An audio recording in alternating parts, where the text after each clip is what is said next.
तुम्ही येताय दोघे जण, काय सांगाल? नाही, काय सांगायचं, महायुतीला सन्माननीय राजजी ठाकरे यांनी पाठिंबा दिला मोदींमुळे. मोदींचं काम त्यांना आवडतं, कार्यपद्धत आवडते आणि म्हणून त्यांनी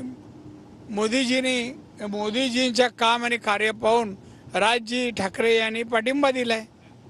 आणि त्यांना पाठिंबा असल्यामुळे की भारतीय जनता पक्षाचा रत्नागिरी सिंधुदुर्गातला मी उमेदवार आहे आणि म्हणून मी त्यांना बोललो की तुम्ही प्रचाराला या. ते प्रचाराला येत आहेत. सर, रत्नागिरी जो जिल्हा आहे त्या ठिकाणचं मताधिक्य जे आहे ते अधिक आहे किंवा ते महत्त्वाचं ठरतं नेहमी विनिंग होण्यासाठी. सावंत बंधू जे दोघे आहेत त्यांचा तुमच्या बाजूनी त्यांचा पूर्णपणे सपोर्ट तुम्हाला मिळतो का, काय नेमकं? चांगल्या प्रकारे सपोर्ट आहे. काल रात्री पण माझ्यासोबत दोघंही होते. मला दोघंही भाऊ चांगल्या प्रकारे एक तर माझे त्यांच्याशी संबंधित आहे आणि माझं नातं आहे आणि दुसरं म्हणजे ते दोन्ही भाऊ या आघाडीला पाठिंबा दिलाय आणि चांगल्या प्रकारे काम करत आहेत. तुमचे जे विरोधक आहेत ते तुम्हाला संपवण्याची भाषा करतायत निवडणुकीच्या काळात. उद्धव ठाकरे त्याची काय अवकात आहे. मी मनात नुसता आणला ना तरी बरंच काय करू शकतो. तो कसलं काय बोलतो, आडवा उभा, म्हणजे समोर तरी ये ना, कोण कोणाला उभा आडवा, तुला अंग हलवायला दिलं तर काही हरेन म्हणा. मी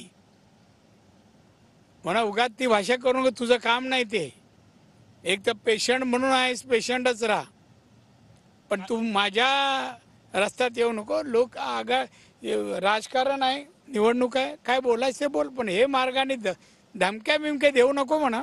पोलीस प्रोटेक्शन घेऊन तुझी इच्छा असली कधीही फोन कर, मी इथे येतोय, मी जाईन. त्यांनी काल असं म्हटलं की तुम्हाला गाडून पुढे जाईन असं म्हटलं. तू काय गाडून जातो रे पुढे? तू काय जातो? तुझी मर्यादा काय? अरे तुझे 56 होते, आता राहिले 16. 5 खासदार 56 मधले आता 10 जातील, परत राहणार 6 आणि 5चे 0. एकही खासदार निवडून येत नाही.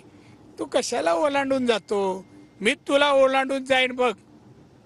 कोकण माझा आहे आणि कोकणचं वैभव माझं आहे. कोकणासाठी काय केलं त्यांनी?